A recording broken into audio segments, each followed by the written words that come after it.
जन्माष्टमी। जन्माष्टमी वो है जिसमें भक्त कान्हा के जन्म का इंतजार व्रत रख कर करते हैं। ऐसे में व्रत कथा भी पढ़ी जाती है। भगवान श्री कृष्ण का जन्मोत्सव जन्माष्टमी का त्यौहार देश भर में धूमधाम से मनाया जाता है। भक्त मध्य रात्रि में कन्हैया का श्रृंगार करते हैं, उन्हें भोग लगाते हैं और पूजा आराधना करते हैं। इसके बाद श्री कृष्ण के जन्म की कथा सुनी जाती है। भाद्रपद माह के कृष्ण पक्ष की अष्टमी तिथि को भगवान श्री कृष्ण का जन्म हुआ था। आइए जानते हैं श्री कृष्ण जन्माष्टमी की व्रत कथा। स्कंद पुराण के मुताबिक यताति वंश के राजा उग्रसेन का राज चलता था। उग्रसेन का सबसे बड़ा पुत्र कंस था, जिसकी चचेरी बहन देवकी थी। कंस अपने ही पिता को जेल में डालकर स्वयं राज करने लगा। वहीं दूसरी ओर कश्यप ऋषि का जन्म राजा शूरसेन के पुत्र के रूप में यानी वासुदेव का जन्म हुआ। आगे चलकर वासुदेव का ब्याह देवकी से संपन्न हुआ। देवकी को विदा करने के दौरान एक वाणी होती है, हे कंस, तू आज जिस बहन को इतने प्यार से विदा कर रहा है, कल उसी का 8वां पुत्र तुम्हारे मौत का कारण बनेगा। ऐसा सुनते ही कंस देवकी को मारने के लिए हावी हो गया, पर सैनिकों और वासुदेव के वचन ने ऐसा होने से बचा लिया। वासुदेव सत्यवादी थे। उन्होंने कंस को वचन दिया कि वो अपना 8वां पुत्र उसे सौंप देंगे। वासुदेव जी की बात मानते हुए कंस ने उन दोनों को बंदी बनाने का निर्णय लिया और उनके पास पहरेदार लगा दिए।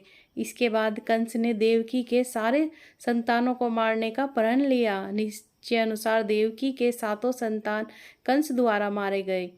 इसके बाद देवकी के 8वें पुत्र का जन्म हुआ। भाद्रपद माह के कृष्ण पक्ष की अष्टमी तिथि को रोहिणी नक्षत्र के दौरान मध्य रात्रि में भगवान श्री कृष्ण का जन्म हुआ था। बालक के जन्म लेते ही जेल की कोठरी प्रकाश में हो गई। साथ ही एक आकाशवाणी सुनाई दी कि तुम बालक को गोकुल में रह रहे नंद बाबा के यहाँ छोड़ आओ। वहाँ एक कन्या का जन्म हुआ है, उसे तुम यहाँ ले आओ। ऐसा सुनते ही वासुदेव की हथकड़ियाँ खुल गई। वे तुरंत एक टोकरी में श्री कृष्ण को रखकर इसे माथे पर लादे गोकुल की ओर निकल पड़े। रास्ते में यमुना नदी बाल श्री कृष्ण के चरणों को स्पर्श करने के लिए उफान पर आ गई। फिर चरण स्पर्श करते ही वह पुनः शांत पड़ गई। इस प्रकार वासुदेव ने अपने पुत्र को यशोदा मैया के बगल में सुलाकर वहां से कन्या लेकर वापस कारागार लौट आए। जेल की दरवाजे अपने आप बंद हो गई। उनके हाथों में फिर से हथकड़ी लग गई। सारे पहरेदार भी उठ गए और कन्या के रोने की आवाजें आने लगी।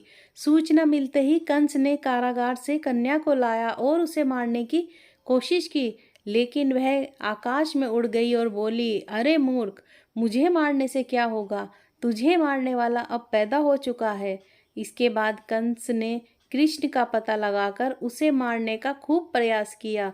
कई दैत्य राक्षस भेजे, लेकिन कृष्ण को कोई मार न सका। अंततः श्री कृष्ण ने कंस का वध किया और उग्रसेन को पुनः राजा बना दिया। इस प्रकार श्री कृष्ण जन्माष्टमी की कथा कही जाती है। ऐसी मान्यता है कि जन्माष्टमी के दिन कहानी को पढ़ने या सुनने से व्रती के सारे पाप धुल जाते हैं, जीवन की हर समस्याओं का समाधान मिलता है, साथ ही भगवान का आशीर्वाद सदैव बना रहता है। भगवान के जन्म के समय हुए थे बहुत सारे चमत्कार। चलिए आइए जानते हैं। आसमान में घने बादल छाए थे, तेज बारिश हो रही थी, बिजली कड़क रही थी और भगवान श्री कृष्ण जन्म लेने वाले थे। ठीक रात्रि 12 बजे कारागार के सारे ताले अपने आप टूट गए और कारागार की सुरक्षा में लगे सभी सैनिक गहरी नींद सो गए। उसी समय वासुदेव और देवकी के सामने भगवान श्री विष्णु प्रकट हुए और उन्हें कहा कि वे देवकी के गर्भ से 8वें पुत्र के रूप में जन्म लेंगे। इतना ही नहीं, भगवान विष्णु ने कहा कि वे उन्हें गोकुल में नंद बाबा के यहाँ छोड़ आए और वहाँ अभी अभी जन्मी कन्या को कंस को लाकर सौंप दे। वासुदेव ने भगवान विष्णु के बताए अनुसार ही किया। गोकुल से लाई कन्या को कंस को सौंप दिया। कंस ने जैसे ही कन्या को मारने के लिए हाथ उठाया, कन्या आकाश में गायब हो गई और आकाशवाणी हुई कि कंस, जिसे मारना चाहता है तू, वह तो गोकुल पहुंच चुका है। यह आकाशवाणी सुनकर कंस और घबरा गया। कृष्ण को मारने के लिए कंस ने बारी बारी से राक्षस गोकुल भेजे, लेकिन कृष्ण ने सभी का वध कर दिया। आखिर में भगवान कृष्ण ने कंस का भी वध कर दिया। संपूर्ण भारत में श्री कृष्ण जन्माष्टमी धूमधाम से मनाई जाती है। श्री कृष्ण जन्माष्टमी के दिन लोग सुबह जल्दी उठते हैं और सूर्य उदय से पहले स्नान करके तैयार हो जाते हैं। इस दिन लोग नए वस्त्र पहनते हैं, नए आभूषण पहनते हैं और सज धज कर तैयार हो जाते हैं। सुबह से ही लोग भगवान श्री कृष्ण के मंदिर जाते हैं। घर पर देवी देवता के स्थान पर सफाई आदि करते हैं। गोमूत्र रहता गंगा जल का छिड़काव करते हैं और भगवान श्री कृष्ण की मूर्ति और उनकी तस्वीरों को साफ करते हैं। सुबह से ही लोग श्री कृष्ण भगवान की मूर्तियों को दूध से नहलाते हैं और उन्हें मक्खन खिलाते हैं, दही खिलाते हैं और दूध से बनी हुई मिठाई चढ़ाते हैं। इस दिन लोग सुबह जल्दी उठकर मंदिर जाते हैं, भजन कीर्तन करते हैं, श्री कृष्ण की कथा सुनाते हैं और उनके उपदेश सुनाते हैं। श्रीमद् भागवत गीता का पाठ पढ़ाया जाता है। श्री कृष्ण के जीवन की गाथाएं लोगों को सुनाई जाती हैं। इस अवसर पर उत्तर भारत के लोग फूल और रंग से होली खेलते हैं।